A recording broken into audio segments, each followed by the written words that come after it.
Open the podcast bay door as hell.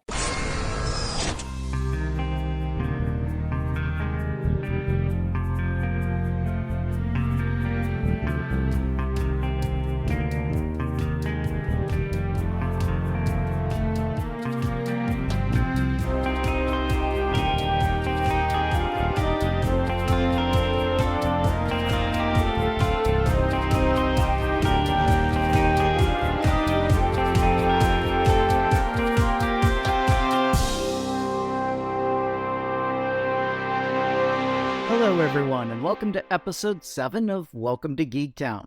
I'm your host, Kurt Onstead. I've been a proud geek all my life, being into role-playing games, board games, sci-fi, fantasy, and especially superheroes and comics. And I want to help others join me in those pursuits. But I found that sometimes people can get overwhelmed or feel left out because they don't already have what some consider the requisite knowledge to be considered a fan. And that's where Welcome to Geektown comes in.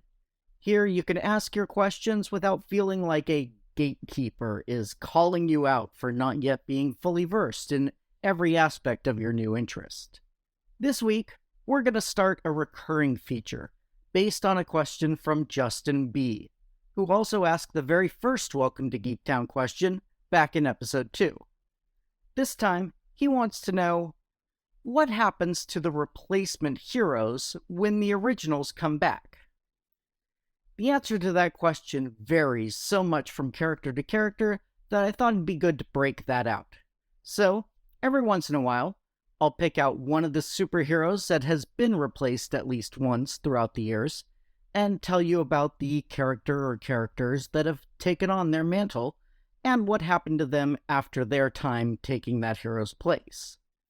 By the time the next episode of the podcast is released, July 4th will have come and gone, so in this inaugural episode of The Replacements, let's celebrate the country's birthday a little early and look at the people who have taken up the mantle from Steve Rogers, aka Captain America. Strap in, this is going to be longer than average. The first replacement we'll look at is actually more of a retcon than a replacement. You're probably aware of Captain America's tale of being frozen near the end of World War II and waking up in the modern world. However, originally, Captain America's book kept being published after World War II was over and was even briefly revived in the mid-50s. Instead of fighting Nazis, the 1950s Cap fought communists, including a communist Red Skull. When Stan Lee decided to bring Captain America back in 1964, he ignored these stories and created the Frozen in Ice tale we all know today. Writer Steve Englehart, in a 1972 storyline, explained these stories as taking place, but with a then unnamed man as having taken Steve Rogers' name and abilities in order to battle the Red Threat. Unfortunately, the process to replicate Captain America's abilities was flawed, and he and his Bucky both became paranoid and violently psychotic. The government of the 1950s placed them into suspended animation, and they were later revived by an unknown individual to fight against the original Captain America. After their defeat, the 50s Cap was placed back into suspended animation. There are enough Buckies out there that they'll get their own episode one day, so you can find out what happened to him another time. This Cap was brought back in 1979, having been brainwashed by Captain America villain Dr. Faustus into becoming the leader of a neo-Nazi group called the National Force. He was once again defeated and placed back into suspended animation. At this point, he's probably spent more time frozen than thawed out, and was brought back again by Dr. Faustus, working with the Red Skull, to take out the current Captain America, Bucky Barnes. We'll get to him in just a little while. It's during this storyline that we finally find out the 1950s Cap's birth name, which is William Burnside. He escapes from his captors and roams the country, trying to figure out where he belongs. However, the insanity that caused him to be put on ice in the 1950s is still around, and he ends up fighting the original Cap and being hit by a semi-truck in the ensuing melee. Things end on a hopeful note, as Captain America arranges for Burnside to be taken to a facility to help repair his damaged mind under a new identity. William Burnside is proclaimed dead to the public and is given a funeral with full military honors. Hopefully, we won't see him take another villainous turn down the road. There are two other men who stepped into Steve's shoes before he was found and revived by the Avengers. William Naslund was originally known as the Spirit of 76, and was a member of the World War II-era group known as the Crusaders. He was the first to take Cap's place. Unfortunately, he was killed in action in 1946. His replacement was Jeffrey Mace, previously known as the Patriot. Watchers of the TV show Agents of S.H.I.E.L.D. may recognize Jeffrey Mace as the man who takes over as director of S.H.I.E.L.D. in Season 3 of the show. Interestingly, the Patriot was an actual published hero in the 1940s, whereas the Spirit of 76 was created in 1977. Similar to the William Burnside Cap, both of these characters were revealed to have been Captain America long after the fact, in a retcon to explain the Captain America adventures that took place in the mid to late 1940s. This took place in a single issue of What If?, Marvel's book about alternate universes, in a section that was declared to take place in the mainstream Marvel continuity.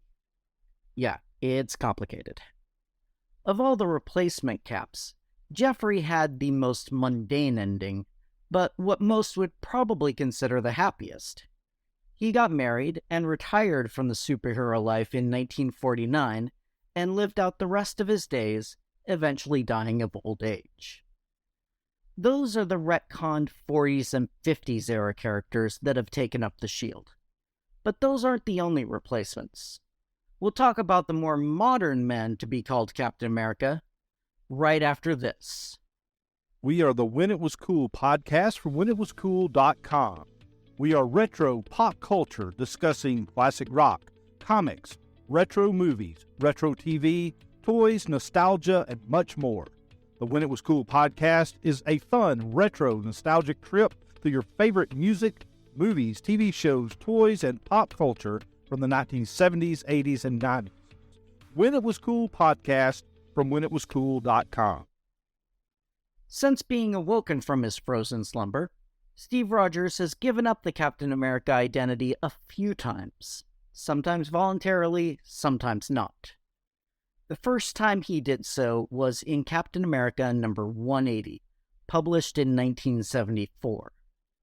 Released just after the Watergate scandal had ended with Nixon's resignation, Marvel infamously had a story where the head of a secret terrorist organization known as the Secret Empire was heavily implied to be none other than President Nixon himself.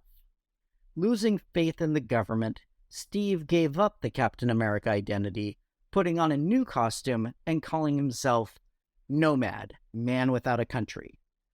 This only lasted a few issues, but in that time, 3 different men found themselves in the Captain America costume. Bob Russo, Scar Turpin, and Roscoe Simons. All 3 were either injured, or in Roscoe's case, killed while in costume, and have rarely, if ever, been referenced since. In the 1980s, the U.S. agency known as the Commission for Superhuman Activities, through the machinations of the Red Skull, stripped Steve of the Captain America title, giving it to John Walker, who had previously been calling himself Super Patriot, in Captain America number 333. Similar to recent events in Marvel's line, the Big 3 of the Avengers were all temporarily replaced around this time, with James Rhodes as Iron Man, Beta Ray Bill taking the place of Thor, and, as previously mentioned, John Walker as Cap. John was a hardline patriot, fitting for the Reagan era, although his time in the Captain America costume moderated him somewhat. He was in the suit for about a year and a half, with Steve coming back in issue number 350. After his stint as Captain America, instead of going back to his Super Patriot costume, John took the moniker of U.S. Agent. He joined the West Coast Avengers, mostly at the behest of the commission that had given him the Captain America title originally. When the West Coast Avengers was disbanded and came back together as ForceWorks in the 90s, John reluctantly joined. He was a member of that team throughout its run, and has joined other teams since then, including the Superhuman Tactical Activities Response Squad, or STARS, the New Invaders, Omega Flight, the Mighty Avengers during Norman Osborn's tenure as director of S.H.I.E.L.D/Hammer, the Thunderbolts, and the Dark Avengers. He's most often acted as a sort of patriotic anti-hero, being willing to take action some would consider immoral in order to fulfill his missions. His America, love it or leave it attitude has him conflicting with most of the heroes in the Marvel Universe, even his own teammates in the West Coast Avengers and ForceWorks. Most recently, he fought with the newest Captain America replacement, Sam Wilson, saying that he was unfit to carry the shield. Soon afterwards, he was reported MIA on a secret mission to Syria. We do see a man in the U.S. Agent costume in one panel of Secret Empire number 9, so it could be he has returned, or it could be someone else in that outfit. No dialogue in the issue confirms or denies the occupant of the uniform, so it's up to the next writer to decide his fate. This leads us to the two most recent men to fill Captain America's shoes, or boots. Bucky Barnes and Sam Wilson, aka Winter Soldier and the Falcon, respectively. If you watch the Marvel movies, you're already somewhat familiar with these two, but let's recap, with an emphasis on where the movies and comics diverge, starting with the Winter Soldier. In the original 40s comics, James Buchanan, Bucky, Barnes, was a sort of camp mascot, a young boy who ran errands and such for the soldiers. When he accidentally discovered that Steve Rogers was, in fact, Captain America, he was given his own secret identity. Although when you go by the name everyone calls you anyway, one wonders how secret it was. His natural athletic ability, along with rigorous training, allowed him to fight alongside Cap and other World War II heroes, including an all-teen team known as the Young Allies.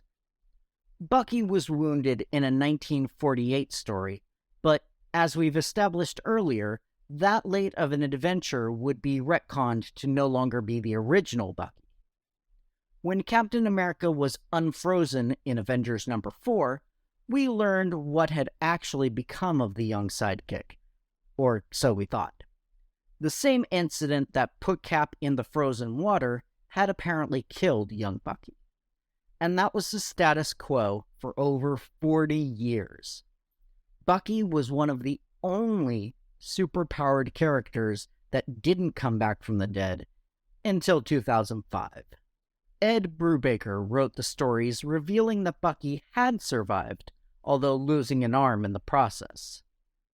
He was captured and brainwashed into serving the Russians as a covert assassin, codenamed the Winter Soldier, and kept in cryostasis when not on missions, which is why he's aged so little between World War II and now. Apparently, being frozen on ice in one way or another is a common theme for Captain America characters. While telling this new origin, Brubaker also retconned Bucky's World War II origin, revealing that Bucky was trained in covert wet works even back when he was working with Cap, and that the camp mascot tale was one that had been given to the public in order to inspire other teens to patriotic acts.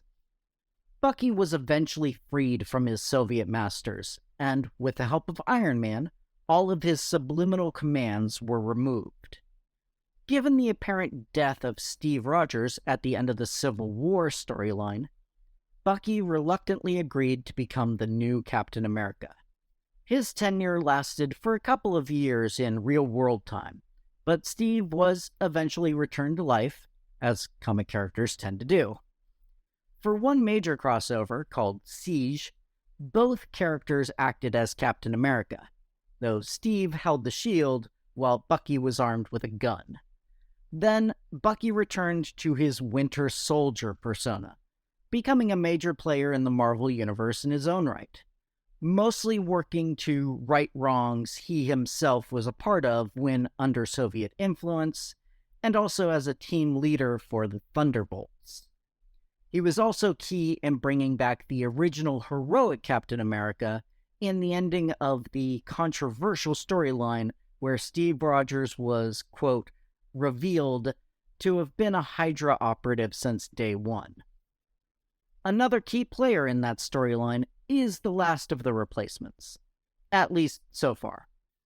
And he was arguably the most controversial, both in-universe and in real life.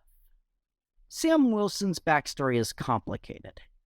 In Stan Lee's original story, we learn that Sam was a social worker in Harlem and answered an ad looking for someone with a trained falcon, as he had. He traveled with them to a tropical island, but upon learning that these men were Nazis in league with the Red Skull, he escaped and helped the natives turn against the Red Skull's men. Captain America also came across the island and encouraged Sam's heroic turn and trained him. Unlike the movie Falcon, in the comics, Sam actually has an empathic connection with birds, especially his trained falcon Redwing, and is able to see through their eyes, which allows him to track people quite easily. In both universes, however, his power of flight is mechanical. For most of the 70s, Falcon, as Sam was now called, was Cap's partner, even sharing the book's title for a few years. However, near the end of this run, writer Steve Englehart, a name you may remember earlier from the 1950s Cap retcon, decided to reveal that Sam was originally a criminal who called himself Snap Wilson, and had only been altered into his current personality by the reality-altering Cosmic Cube, a powerful artifact that shows up in many Captain America stories. That retcon itself has since been retconned away as a manipulation of the Red Skull, intending to use racist tropes to discredit Sam. When the super soldier serum started breaking down in Steve Rogers' body, Sam was handpicked by Steve to become his successor. As I said, it was a controversial choice, as both characters in the story and some in our own world cried out that America shouldn't be represented by a black man. In 2014, 6 years after we had elected a black president.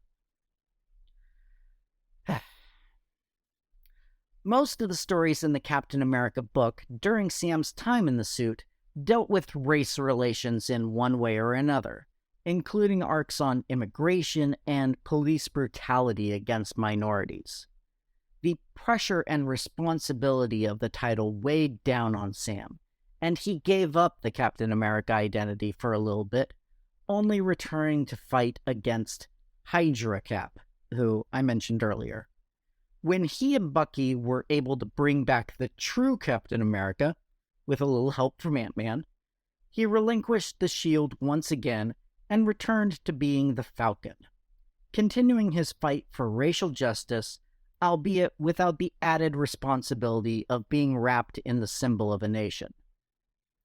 Speaking of racial justice, while not strictly a replacement, I'd be remiss if I didn't mention Isaiah Bradley.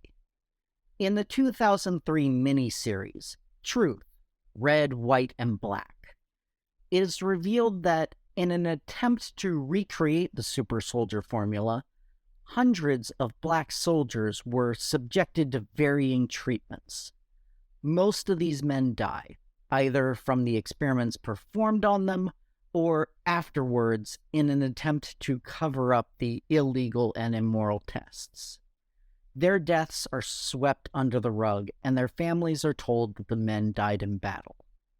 Only 5 men survived the original experiments, and after some field missions and internal strife, only one is left, Isaiah Bradley. In a suicide mission to make sure the Germans are not also able to recreate the super soldier serum, Bradley is captured.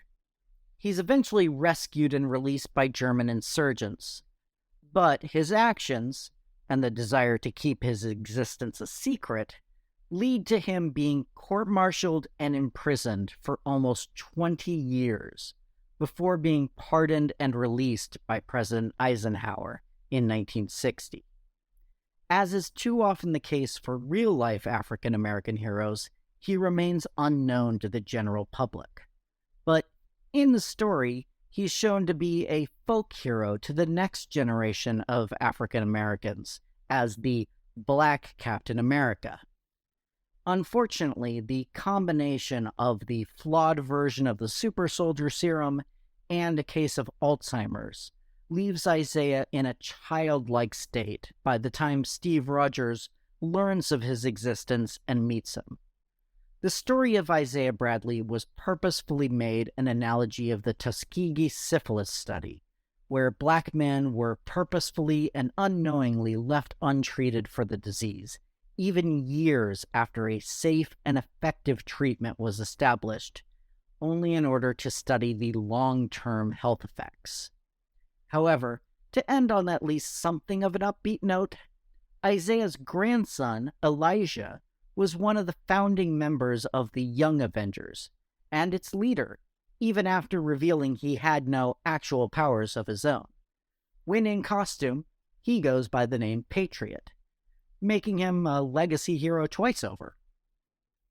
So when you include Steve Rogers and Isaiah Bradley, that's 11 different Captain Americas. I don't think any other character we're going to cover is going to have that many iterations, unless I tackle Green Lantern and include the entire Corps and not just the ones from Earth. But that would not be just a separate episode, but its own entire podcast, so we're not doing that. But if there are other characters you want to hear more about, or have more general questions you'd like to ask, please send me an email at welcometogeektown@gmail.com. You can also leave a comment directly on the show notes at www.welcome2geektown.com. While you're there, be sure to check the Amazon links to some of the stories we've discussed. Other contact options include facebook.com/welcometogeektown or Twitter @geektownpodcast. In the meantime, don't forget to subscribe and give me a 5-star review over on iTunes to join the Geektown City Council, to help other people find the show so we can all tell them, welcome to Geektown, population us. Welcome to Geektown is written, narrated, edited, and produced by me, Kurt Onstead. Theme music is by Aaron Levitz, logo art by Archie Santana. All other sound clips are the copyrighted material of their respective owners, and no infringement is intended, falling under fair use.